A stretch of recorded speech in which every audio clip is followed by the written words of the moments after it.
Bienvenue à tous pour cette conférence consacrée à Saint Grégoire, un monde de lumière à l'heure de l'exposition universelle, l'occasion de réaliser une restitution d'un voyage d'études que j'ai pu réaliser là-bas dans les Émirats arabes unis, et notamment sur les traces du pavillon France, qui expose actuellement, jusqu'à la fin du mois de mars 2022, une édition originale de l'encyclopédie de Diderot et d'Alembert, au dictionnaire raisonné des sciences, des arts et des métiers. Donc vous avez une photo ici, et nous allons découvrir en quoi Saint Grégoire, qui est une commune riche en innovation, pourrait également enrichir son vocabulaire créatif en marchant sur les traces des expositions universelles. De nombreuses communautés, friandises et expériences modernes ont fait leur apparition à l'occasion de plusieurs d'entre elles. D'abord celle de Chicago en 1893, l'électricité, la grande roue et la fermeture éclair ont été dévoilées au grand public. Celle de Buffalo en 1901 avec l'appareil à rayon X. Le cornet de crème glacée qui a été aussi une douceur très agréable pour gérer les files d'attente à l'exposition universelle de Saint-Louis dans le Missouri. Et puis enfin l'apparition du poste de télévision lors de la grande exposition universelle de 1940. Vous avez ici en photo le pavillon France, tel qu'il existe aujourd'hui à Dubaï, qui est tapissé d'ardoises photovoltaïques en photo, que vous voyez sur la structure du bâtiment et qui sont en réalité inspirés des nymphéas de Monet, ce qui explique ce ton de couleur vert et bleu et qui est un formidable écrin de nouveautés dans l'utilisation de l'énergie photovoltaïque à travers un clin d'œil à la peinture et à ce génie de l'impressionnisme qui était Monet et qui recherchait en permanence de nouvelles formes, de nouvelles perspectives, plutôt que l'aspect stable et figé des choses. Ce pavillon France est consacré notamment au thème Lumière-Lumière, qu'il faut voir dans l'esprit de nouveautés, d'innovations techniques qui ont aussi marqué l'inventivité des pavillons présents à chaque exposition universelle. Et puis l'innovation philosophique aussi, parce que derrière les Lumières, il y a énormément de foi dans la raison. Alors, beaucoup d'innovations alimentaires ont marqué justement les expositions universelles. Vous savez que le Saint-Grégoire est un camembert qui a été créé sur la commune éponyme en Bretagne. Nous allons revenir sur l'histoire de la société laitière, mais je voudrais, à travers ces ardoises photovoltaïques de Dubaï, vous montrer que l'ardoise continue de voyager, y compris dans nos papilles. Certains d'entre vous connaissent peut-être le carnon d'ardoise, cette fine nougatine qui est entourée de chocolat bleuté, est une référence à l'Odyssée de l'ardoise qui aujourd'hui rayonne à Dubaï. Et peut-être que finalement, l'aventure du lait qui a marqué le territoire brétilien, la Bretagne, les fromages de Saint-Grégoire tout particulièrement, pourrait aussi se tisser un chemin créatif lors de prochaines expositions universelles, et on va regarder et on va le voir comment. Comment, à travers le prisme d'un voyage dans l'espace et dans le temps, ici apparaissent peut-être des souvenirs. Avec la Société laitière de Saint-Grégoire, la commune a développé un camembert unique avec des emballages et des motifs imprimés singuliers.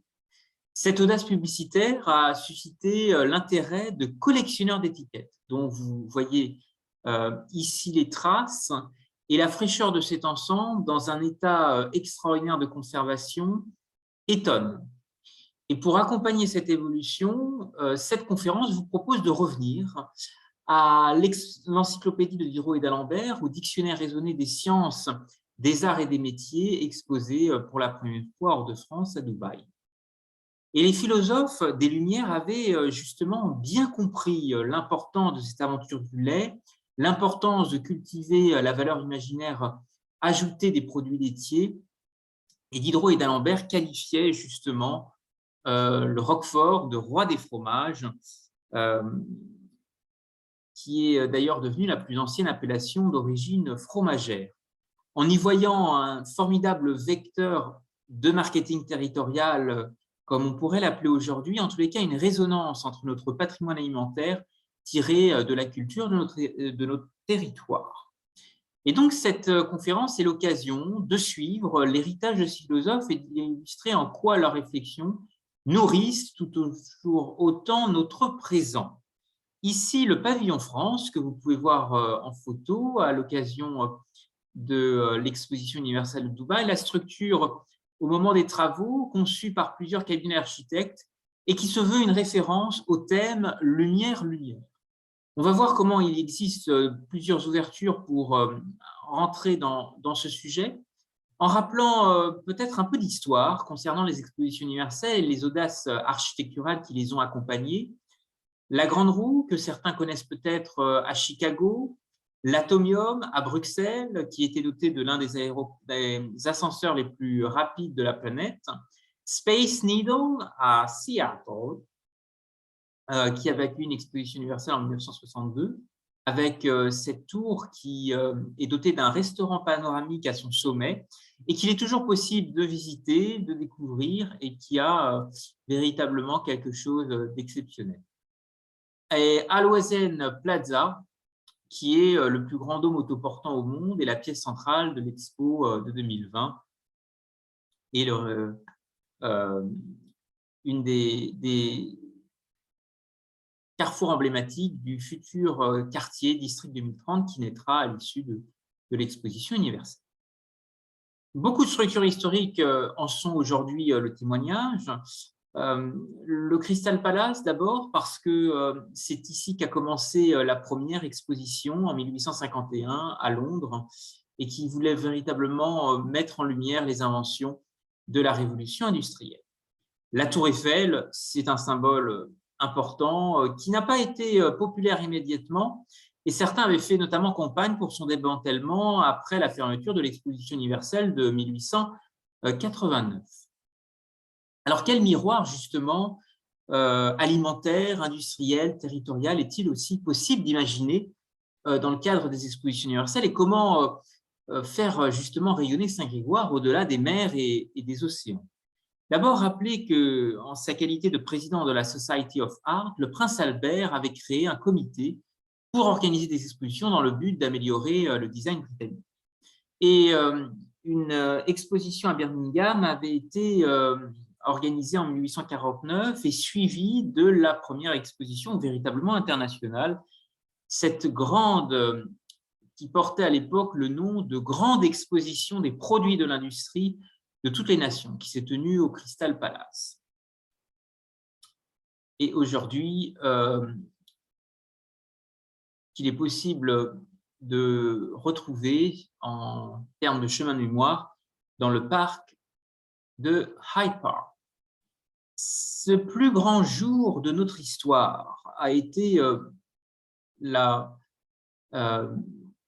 réaction émue de la reine Victoria qui s'est rendue pas moins de 34 fois à cette première exposition et elle a écrit à son oncle Léopold, le roi des Belges, que l'inauguration de la grande exposition était le plus grand jour de notre histoire. À travers un succès remarquable, 100 000 objets du monde entier, répartis en matières premières, produits manufacturés, beaux-arts et machines. Alors aujourd'hui, les pays européens continuent de voyager. Vous avez ici l'exemple du pavillon Belgique à l'exposition universelle de Dubaï, intéressant dans le prisme homme-nature parce que c'est une arche de la nature qui invite à collaborer, à imaginer et qui se veut justement un élément fort du biomimétisme. Le pavillon France, vous avez ici un plan de la structure, très intéressant, et puis la scénographie dynamique qui a été imaginée pour permettre aux visiteurs de découvrir les nombreuses innovations mis en valeur par les différents exposants. Le pavillon France est aussi, à travers ces ardoises photovoltaïques que vous voyez ici en photo, une formidable vitrine pour repenser les échanges de la France avec le reste du monde. Et les Indes bleues sont un élément intéressant en référence à l'exportation des ardoises, qui ont été extrêmement importantes, en particulier lors de la reconstruction de Londres à la suite du grand incendie de 1666. Le pavillon France, que vous revoyez ici, lumière, offre un clin d'œil extraordinaire à la nouveauté, à l'inventivité, et ces ardoises photovoltaïques colorées sont, comme je vous l'indiquais, inspirées des nymphéas de Monet, ce génie de l'impressionniste avait des liens avec Londres parce que c'était la ville où il a développé ses premières commandes. Et très vite, s'est construit une identité artistique autour de l'impressionnisme, autour de cette capacité à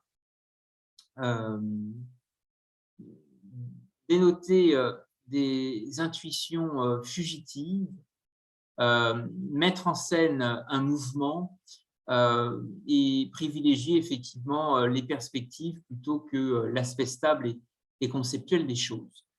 Les expositions universelles laissent des traces. Je pense au parc oriental de Molévrier, dans le Maine-et-Loire, aux portes de Cholet, le plus grand jardin japonais d'Europe, et son architecte Alexandre Marcel avait reproduit des moules provenant de l'exposition universelle de 1900, où il avait été chargé de la réalisation de 3 pavillons, celui du Cambodge, celui de l'Espagne et celui de la Compagnie des messageries maritimes, le panorama du tour du monde.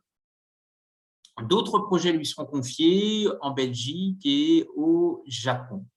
Ici, le pavillon belge dont nous avons parlé.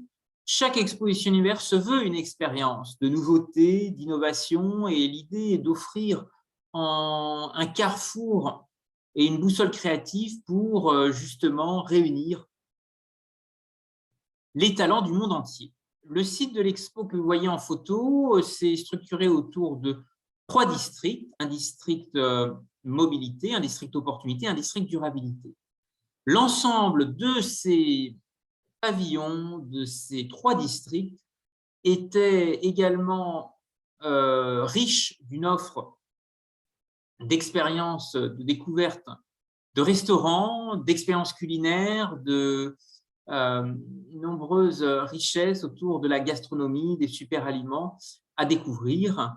Un métro a également été conçu à travers dont la gestion a été confiée à un consortium franco-japonais, Keolis et Mitsubishi, et permettant aux visiteurs depuis l'aéroport de Dubaï d'arriver directement au site après 1 heure de transport.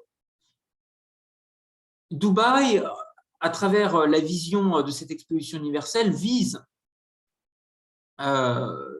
et c'est le message qui a été choisi, à connecter les esprits et construire le futur. C'est à la fois un moment pour créer, innover, collaborer, et c'est un moment démultiplicateur pour révéler le pouvoir des connexions. Ce pouvoir des connexions, il prend une forme tout particulière à travers 192 façons de voir le monde.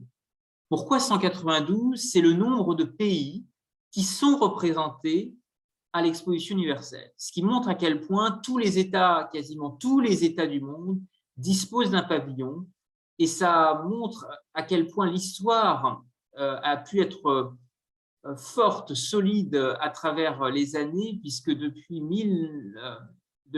170 ans, les expos jouent un véritable rôle de plateforme pour présenter les grandes innovations qui ont façonné le monde. On pense à l'exposition universelle de New York, la New York World Fair en 1939 avec la télévision.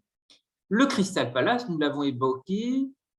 D'autres découvertes importantes, d'abord dans le domaine des ordinateurs, avec les premières commandes vocales mises en lumière en 1962 lors de Century 21, l'exposition de Seattle, les téléphones qui ont aussi été valorisés à Philadelphie, à Osaka au Japon, avec la technologie des téléphones mobiles, L'alimentation, très important, c'est un thème qui a été repris par l'Exposition universelle de Milan, où Rennes Métropole, Quimper Communauté et Saint-Brieuc Agglomération étaient représentés. De nombreuses innovations alimentaires ont ravi les papilles des visiteurs en faisant leur début aux expositions universelles, et c'est notamment le cas du popcorn et du ketchup à Philadelphie, ou encore des cônes de crème glacée à l'exposition universelle de Saint-Louis, dans le Missouri. Nous avons, dans le domaine architectural, beaucoup de signatures qui restent et qui perdurent. Et je voulais rappeler que le 22 février dernier, la consul générale de France à Dubaï, Nathalie Kennedy, a inauguré l'escalier originel de la Tour Eiffel dans un havre de verdure au sein de l'exposition universelle de Dubaï. En saluant à ce titre la formidable complicité qui a pu exister entre Gustave Eiffel et son ami Jeanne Adore, qui avait fait fortune dans le commerce du thé, cette boisson si propice aux échanges, aux discussions et aux débats d'idées. D'autres œuvres sont intéressantes à souligner. Je pense au pavillon canadien avec l'œuvre Forward, qui est un tunnel numérique qui change perpétuellement de forme, de motif et de direction. Et cette œuvre fait allusion à l'avenir, si fragile que le simple fait d'y penser peut en changer le cours. Est-ce que l'année 2022 sera meilleure et quel va être le pouvoir des femmes dans ce domaine? Eh bien, les innovations alimentaires, à travers le Saint-Grégoire, ce camembert et toute cette aventure du lait qui est derrière, interrogent certainement comment les femmes peuvent aussi apporter leur part de créativité. Il y a à l'exposition universelle de Dubaï un pavillon des femmes qui est actuellement soutenu par un grand joaillier, Cartier, qui s'est toujours intéressé aux pêcheurs de perles dans le golfe Persique, mais également à l'engagement des femmes. Engagement qui a pris de nombreuses formes pendant l'occupation. Et la directrice de la création de Cartier avait notamment conçu une broche sous l'occupation qui représentait un oiseau en cage. Et à la libération, une nouvelle broche sera conçue, que vous voyez ici sur ces croquis, où l'oiseau est sorti de sa cage. Le Women Building a été conçu et construit lors de l'exposition universelle de Chicago, 1893. Et Dubaï a repris cette idée pour élaborer un pavillon des femmes qui comprenait un espace. L'expérience de Chicago comprenait un espace d'exposition, une salle d'assemblée et une bibliothèque. Et dans le hall d'honneur, y apparaissait cette formule: il faudra beaucoup de temps avant qu'une telle agrégation du travail des femmes, comme on peut le voir maintenant dans le Women Building, puisse être à nouveau rassemblée de toutes les parties du monde. La contribution des femmes a aussi été stimulée grâce à l'implication d'une franco-américaine, Bertha Honoré Palmer, qui a mobilisé et réuni autour d'elle des militantes de Chicago pour suggérer la création d'un Women Department for the Fair. Et son travail a été salué dans la presse, dans les colonnes de grands journaux américains, à travers la mobilisation de son réseau, son entre-gens, le mécénat de compétences qu'elle a aussi voulu mobiliser autour d'elle, et l'occasion aussi de rappeler les origines françaises de cette femme d'affaires, philanthrope, mécène et collectionneuse d'art. Son arrière-grand-père, Jean-Antoine Honoré, possédait la première ligne de bateaux à vapeur reliant Louisville à la Nouvelle-Orléans, et son père, Henry Hamilton Honoré, était un riche promoteur immobilier. Elle recevra une éducation très soignée à Chicago, où sa famille s'installera et laissera quelques traces, en particulier ici la Palmer House, cet hôtel historique de la ville de Chicago qui appartient aujourd'hui à Hilton et où a été aussi inventé le brownie, ce dessert si typique des États-Unis, créé à l'initiative d'un cuisinier. Vous pouvez retrouver ici des images de ce pavillon des femmes qui a avait fait l'objet d'un concours dans lequel 1400 architectes avaient soumis un projet et le Conseil des architectes a sélectionné le plus intéressant que vous voyez ici en photo. Cette idée de pavillon des femmes, d'exposition des femmes a beaucoup voyagé, y compris en Europe du Nord. Et au Danemark, une aristocrate, Sophie Oxholm, a voulu prendre l'initiative d'organiser une exposition de femmes. Ce qu'il faut retenir de ces grandes agoras de co-création, de concertation entre des talents du monde entier, c'est que la liberté favorise la créativité, l'innovation et les opportunités. Ici, vous voyez un très vieux guide consacré à l'exposition de San Diego en 1915 qui avait été lancé avec l'ouverture du canal de Panama et qui entendait souligner l'importance du port de San Diego pour le transport de marchandises, transport portuaire en direction du nord-ouest des États-Unis. Alors, comment envisager demain le futur? Vous savez que la ville de Rome est candidate pour accueillir une exposition universelle autour du thème « L'éternelle révolution ». C'est un élément qui va aussi apporter de l'eau au moulin à la préparation au Japon de l'exposition universelle de 2025 qui se déroulera dans la ville d'Osaka, berceau de la révolution industrielle japonaise sous l'ère Meiji, à travers cette région industrieuse qui est le Kansai, où résident beaucoup de Français. La Manchester de l'Orient n'est pas à son premier exercice, puisqu'en 1970, une première exposition universelle s'était déroulée au Japon avec l'idée de concevoir un rendez-vous futuriste. Et le thème choisi pour Osaka en 2025 s'inscrit dans cet esprit, concevoir la société du futur, imaginer notre vie de demain. Trois sous-thèmes rythmeront aussi la participation de pavillons représentés et venant du monde entier, sauver des vies, inspirer des vies et connecter des vies. Il s'agit à la fois d'un rendez-vous unique, avec ce projet immobilier d'invention sur la mer que vous voyez ici et qui sera le site majeur, laboratoire vivant des peuples, laboratoire pour une société de l'avenir.